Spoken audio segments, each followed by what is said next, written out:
guys, welcome back. Last episode we spent about $20,000 on this comically bad condition Dodge Demon. And so far it looks like we're roughly $17,000 in the hole. We have a long road ahead of us on the chassis side of this rebuild, but just as important is this guy right here. Now for as bad as this engine looks on the outside, the inside is likely even worse. 3, 2, 1.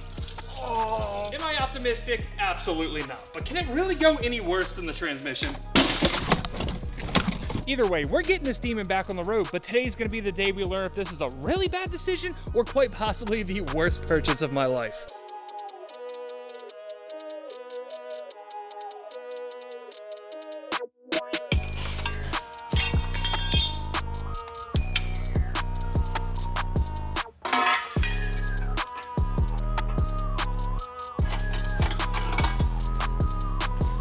So, not that I expected this to be going well by any stretch of the imagination, but man, we are off to a rockin' start here. Some way, somehow, these flex plate to torque converter bolts are hand tight. Some of them were already backed out a couple threads. I'm pretty sure we're not even gonna need tools for this. Oh, that's a first. Not something I ever wanted to do, but of course, because everything has went so poorly on this car so far, my first thought when I felt that loose torque converter was, oh, it's the crank, like, we're done. Fortunately, I don't think that's gonna be the case, but I probably shouldn't speak until we get the flex plate off.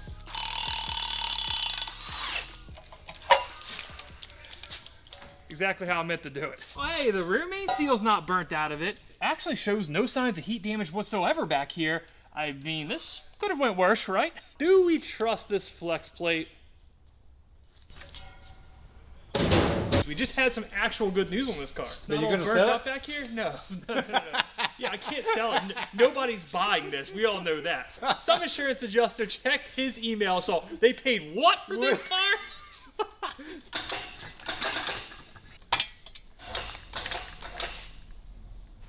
She ain't going nowhere.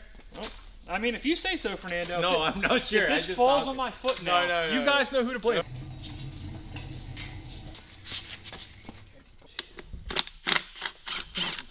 I do wish I could explain to you guys. Wow. Oh, that's gonna be a problem, isn't it? Or that's just rubber. Okay. What is going on here? That is melted inside of coil pack material, I think. Yeah. I really can't say this is a skill I ever wanted to acquire. I hope it's never used again. Fernando, look down there real quick. Well, is that how Mopar engines are supposed to look? No, I'm pretty positive it's not. I feel like this is prudent given the situation. Now it's time for another Mopar education session. And in these videos, you guys educate me because that's how it's gonna go. I don't know anything about them. Why the 2 spark plugs? Now this is gonna be kind of subtle and probably a little hard to pick up, but as best I can tell, it looks like this valve cover shifted over a little bit. Right there on the edge of the spark plug hole, you can see the cylinder head sticking out just on the right side. I would assume that the grommet, whatever gasket aligns that valve cover, just completely disintegrated, melted, and it's shifted around just a little bit. Oh, what? Ooh, that looks good. That's impressive. It's even a clean burn pattern. Check that out. Spark plug's good as new. Well, maybe not good as new, but you understand what I'm saying. That side doesn't look bad. That doesn't look bad at all.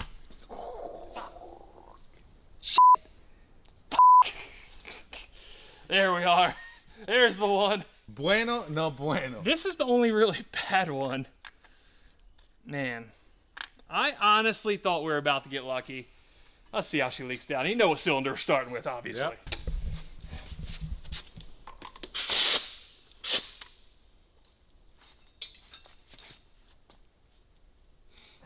Give me a good number. I mean, it's not as... What is falling? The whole engine is falling stuff's apart. Falling off the engine. I mean, it's not as bad as it could be. It's like... I mean, the pressure's a little high. 25, 28%. It could be worse. Fernando, don't act surprised that we're at 28% here. I feel like that's acceptable. Well, we failed leak down from the jump. Cylinder number 1, it's done. We do have quite a bit more pain to get through before we get to see the inside of the engine, but the one part I'm most excited about is, of course, the Supercharger. It doesn't look great from the outside. I mean, obviously, I don't need to tell you guys that. Way less impressive than I thought it was going to be. I'm not a Mopar guy necessarily yet. I mean, I'm getting there, right? But I am a Supercharger guy, obviously. So I assume there's some kind of coupler in here. She's not coupling real well. But at the very least, if it's not completely torched, if there's some usable parts in here, if there's something to be rebuilt instead of having to replace the whole thing, I'm going to consider that a win. So I intended to come over and see what size Torx bit the Supercharger lid takes. Turns out it's T30 just for reference. The issue we have here is just like those flex plate bolts. These bolts are all hand tight. Not good. Not even remotely tight. Not even close. Let's see, do we get lucky with the top ones? Nope. Are we off to a great start with the blower? I really don't think so. We do have a chance to redeem ourselves here with these 10 millimeters. Maybe these guys are tight. Not only do they hold down the lid there, but it looks like they go all the way through and probably attach the blower to the cylinder head as well. Well, it's not hand tight. Yeah, that might be hand tight. That guy there is half backed out.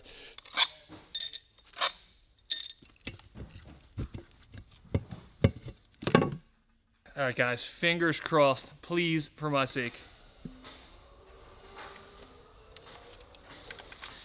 Before we go down the road, we're looking on the inside of that blower, and trust me, it's a mess.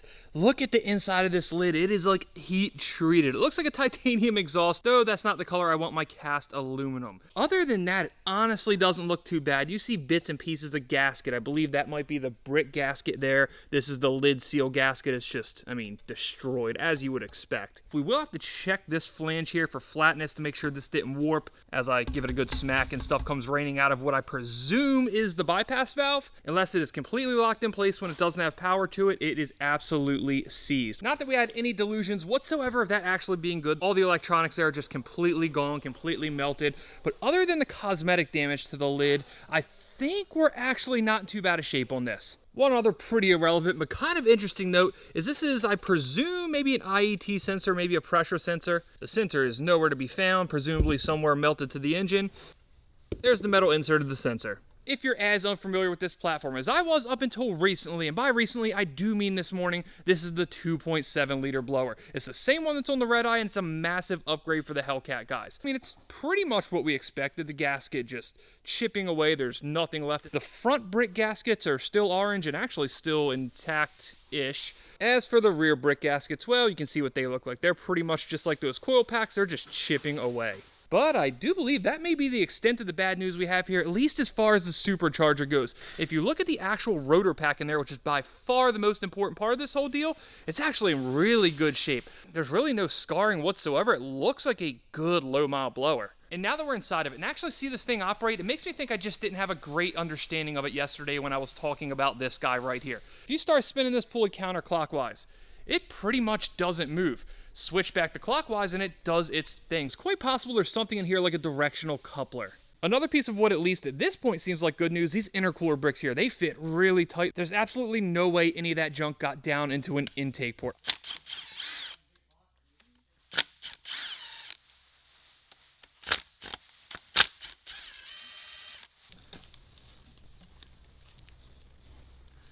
It's an interesting setup. The bar that retains that brick down has a gasket itself on it. Over there you can see the remnants of some of the same blue gasket material. I presume that was on the lid and it wedged down that side of the brick.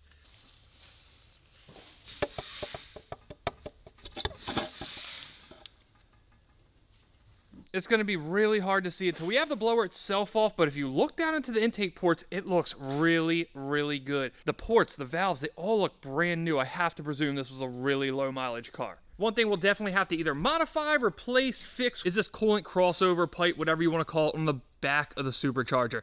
These fittings that are pressed in from the factory, well, they're not really pressed in too well anymore.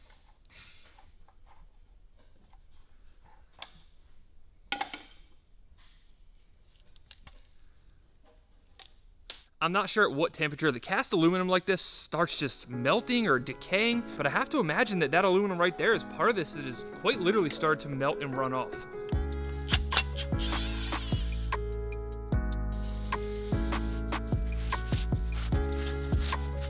Hey, good as new.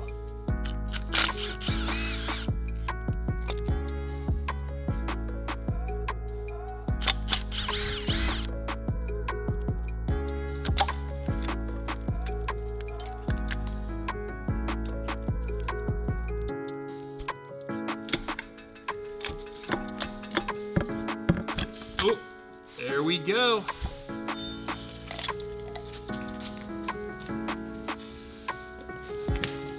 That's not a light blower. Obviously, I'll have to defer to an expert, someone who's used to rebuilding these things, but there's nothing that I'm seeing that says this can't be put back on the car. Don't know what this is. Some kind of circuit board, maybe from the throttle body or the blow-off valve, I don't know. We'll go ahead and stick this guy in the appropriately labeled section. On the topic of appropriately labeled sections, I suppose it's time to start getting into those giveaways. Now, I can only imagine there's a ton of you who have always thought, hey, I'd really love a piece of molten Dodge Demon hood. That's right, you know me, here to make your dreams come true. So go down in the comments and put, I quote, "This Demon was definitely not a bad financial decision." I'll pick 3 of the comments and send you a piece of molten Dodge Demon. It actually looks like that heat shield did its job. Wow.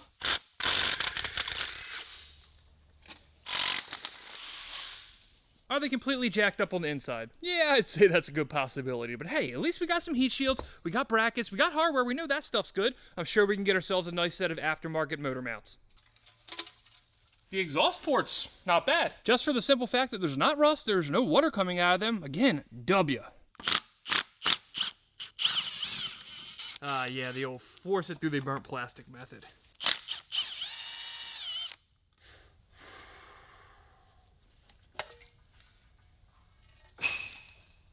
Okay. All right, this could be much worse.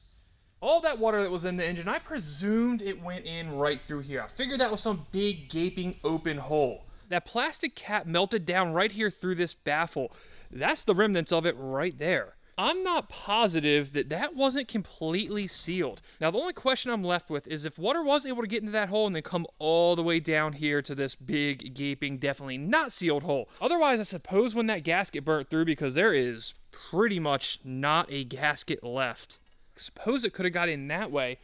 But looking back here, I mean, it really does not look bad. Not nearly as bad as I expected. Unless we find some really weird stuff on the inside of this, I would venture to say this is definitely going to be usable.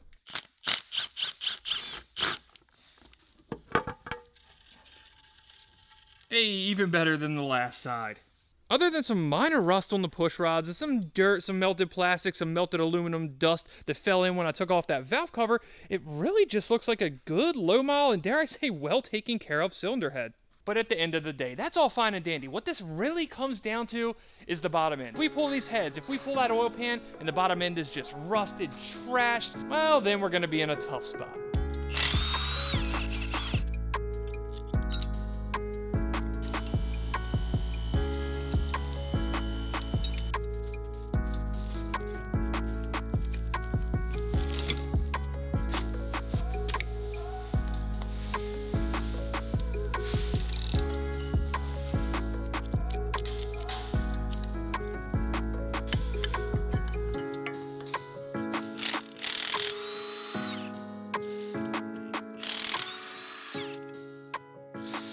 Last one. I'm not necessarily ready for this.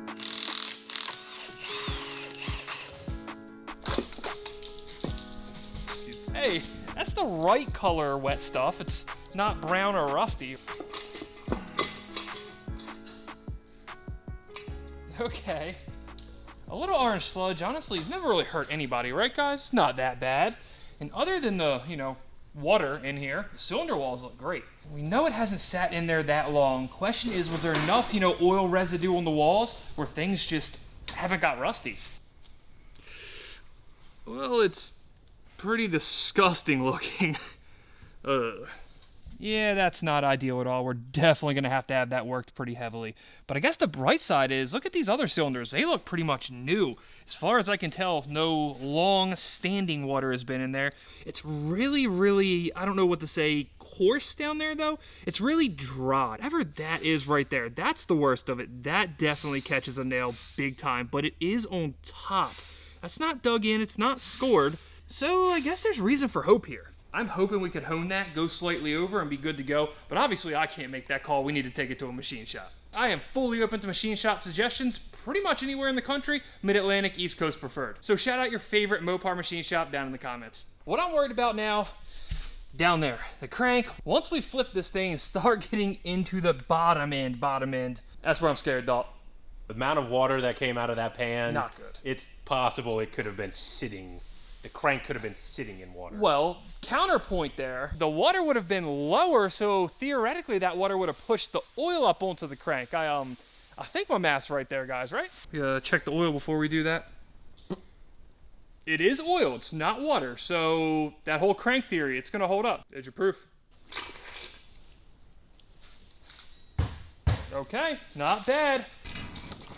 Another beautiful, beautiful cylinder head. That's kind of odd. The cylinders that appear to have the most water in them on both sides were the third back. I don't know if there's something to that or it's just dumb luck. There we go.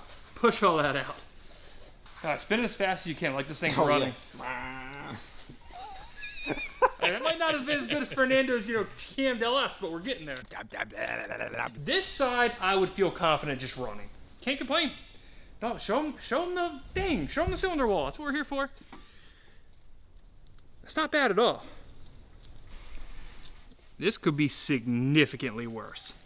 I suppose in celebration of this going about as well as we could have expected so far, we're going to keep up the good karma and go on with the next round of giveaways here. Frankly, as far as the stuff we've taken off the engine so far, I'm not quite sure what we're going to end up reusing, so we're going to head on over to the transmission bin. As I mentioned in the last video, I'm not sure how much of this stuff you guys are actually going to find cool, but I like weird, oddly damaged stuff, so maybe some of you guys will too. Yeah, that's a chewed up clutch pack. We'll go with that as one of them.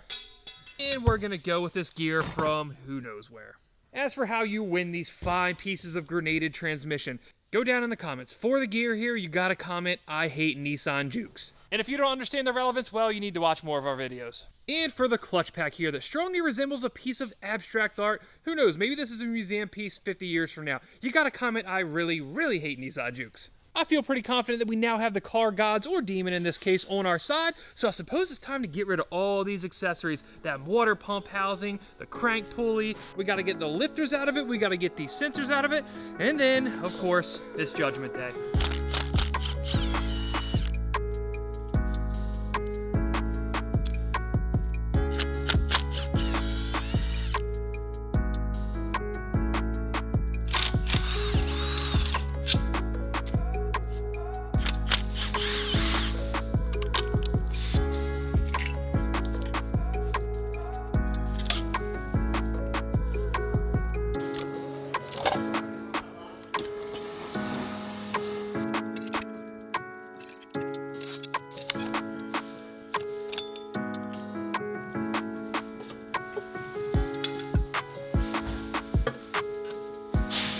Go. Maybe.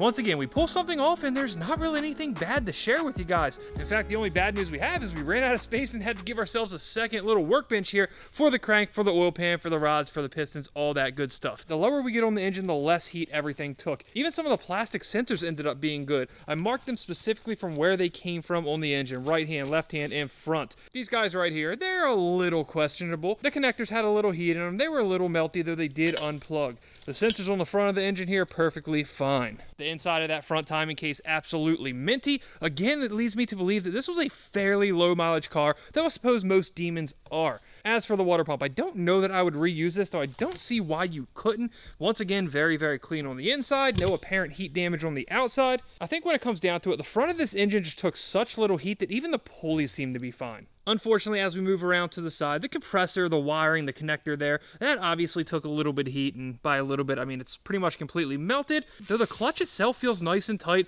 the pulley spins fine, everything else looks pretty good. As for the alternator, this is a little bit questionable. The back of it's melted there, though it is just that back plastic cover. Fortunately for that, we can have it tested third party. If it tests good, we'll go ahead and try to use it. As for the crank pulley, this pretty much looks brand new. No heat damage, no smoke damage, no water damage, a-okay to use. The only thing we have to think about when it comes to this is, do we go with a bigger, lower pulley? I would venture to guess I could pretty easily be talked into that in the comments. One major predictor of the good news that is hopefully to come in the rest of the engine, these lifters. No water on them, no scar. The oil was nice and clean. Everything looks exactly how you would want it to. At this point, I think for good reason. You can let me know if this is unfounded. I'm feeling pretty optimistic, so I think it's time to share with you guys the first official part that came in from Dodge for this car. This bad boy right here. Unfortunately, the wheel repair company said they couldn't fix that one that was really bad from the last episode.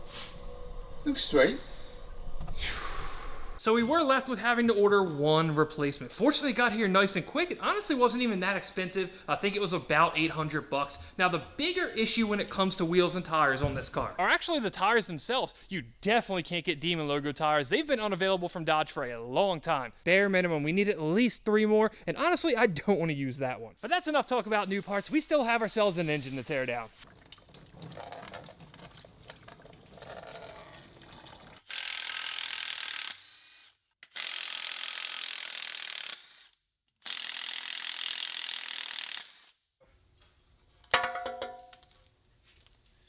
Oh, that's not bad. That's not bad at all. You guys are gonna be impressed. You can see from all the way up there, it looks pretty clean. But before we pull out the natty lights and start celebrating, we should probably pull a pickup off and pull this baffle, which I think is integrated into the gasket, which is really odd. I can't tell if I think it's kind of cool or just really, really dumb that the oil pan baffle is a one-time use part. Granted, the bearing surfaces are what we're really worried about here. It just looks clean. I keep saying that. It's the exact opposite of what I said the entire last video, but I mean, it's pretty milky. Obviously, water got in there. That's shocking absolutely nobody at this point. The oil pan's pretty good and well a mess, but I did feel around in it a little bit earlier. There's not any metal, nothing that looks odd, except, you know, the milkiness, the water, all that stuff. Obviously, the baffle caught a lot of material there. Once again, nothing metal, nothing out of place. There's nothing really weird in the pickup. As far as what we saw come out of this motor last time, as far as I'm concerned today, this is the best case scenario. Not that we would reuse this oil pump, but it does look pretty fantastic. Even the cam pulley looks pretty good, though that is a little strange. It's super, super clean like the rest of the motor, but you see on that outer shell there is a little rust. I suppose if this was the part that happened to be pointed down, it theoretically could have touched water at some point. This portion would have probably been beneficial to do before we put it on the stands, but we didn't, so here we are.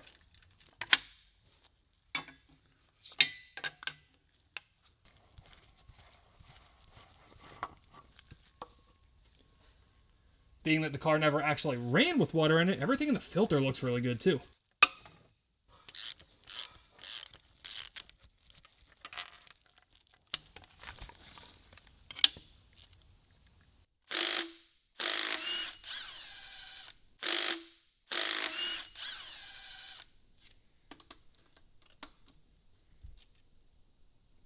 Look at that, it's absolutely beautiful. It quite literally looks brand new.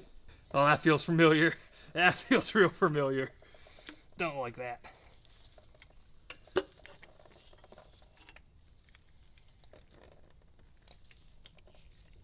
Water aside, that's 2 down, 2 good.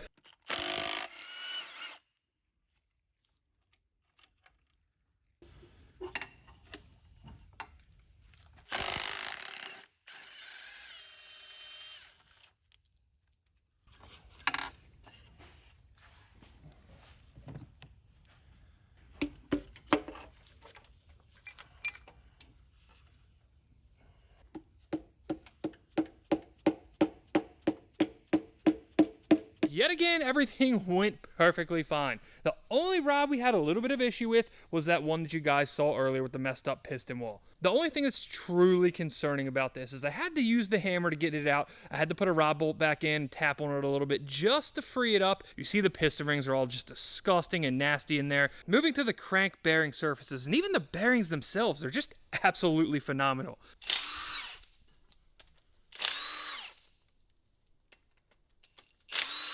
Look at that, running down that line like a Mopar pro.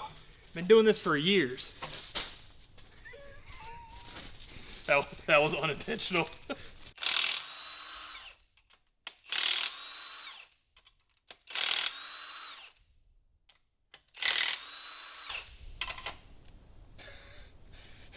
Okay. Whose idea was it to make a main cap bolt and oil pickup mounting stud? Stupid.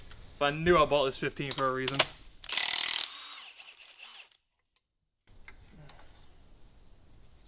That's a pretty beefy main cap. I almost turned around to just slap it back there, but that feels good, doesn't it? Solid.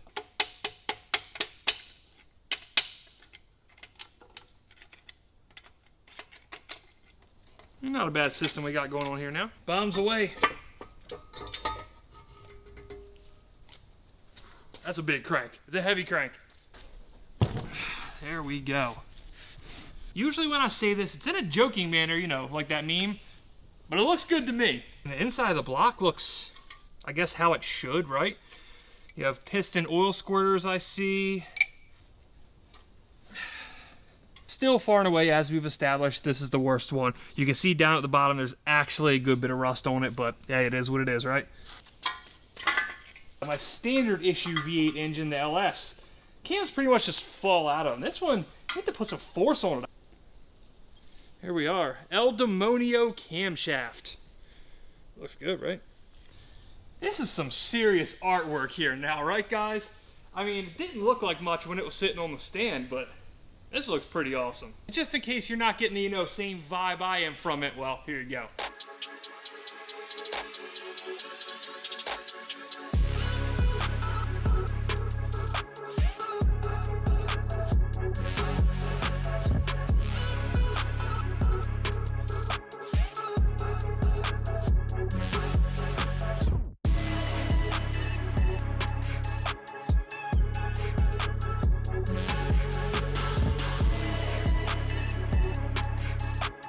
Yeah, giveaways are looking a little light. I think we could pick one more thing off this shelf. Now, it is a little hard because I don't really know what I need to reuse yet. Maybe we'll take a bunch of these junk parts, make them into something really, really cool to represent this car, and then give it all away when the project's done. But for now, there's one thing I've had my eye on that I'm pretty sure we're not going to be reusing. The official Dodge Demon timing chain. Now, some of you guys might be a little let down right now thinking, who in their right mind wants a used timing chain out of that?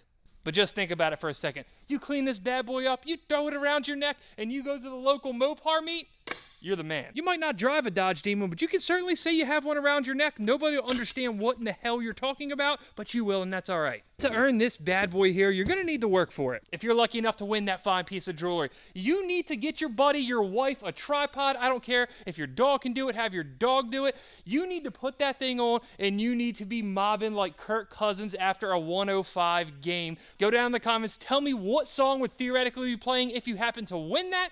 I'll pick the best song, or the song I most want to see somebody act like an idiot to, send you that chain. I do hope to keep giveaways a theme throughout this series, so hopefully we can come up with some more cool stuff as we figure out what we need and what we don't need, and as the build progresses. Now, giveaways aside, how could this have went any better? I mean, really, guys, I promise you that if you'd have told me before we got started that that one cylinder wall down there was going to be the worst of our issues, I would have called you a liar 10 times out of 10. Needless to say, after what we found in this video, we are in a far better financial state than we were at the end of the last video. Can I give you an accurate estimate on what this is going to cost to get back together? No. Not yet, but at least now that we know what we're working with, we can start contacting machine shops, which, once again, if you know a good one, put it down in the comments. And fingers crossed, we can get this engine to said machine shop early next week, and then we can just focus on the chassis for a bit. A viewer reached out and said, hey, I bought a Red Eye a couple years ago. I needed the drivetrain and some other miscellaneous parts from it. What you need is still pretty well in good shape. You want to buy it? And you obviously know what my answer was.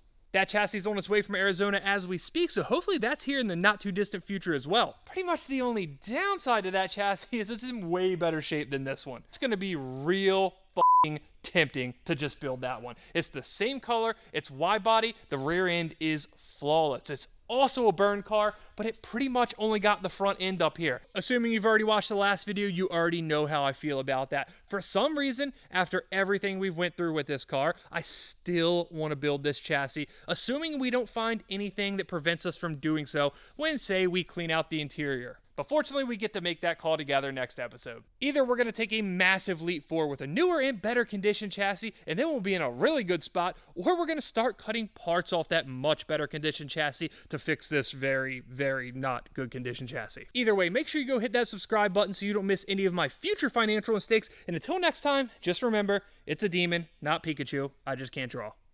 For whatever dude, fucking focus. This fucking little copper wire keeps coming into the frame. Shut up, Siri. So, I guess, yeah, we need the professional technician opinion. This, where the f*** did it go? Oh, where the hell did the demon wheel go?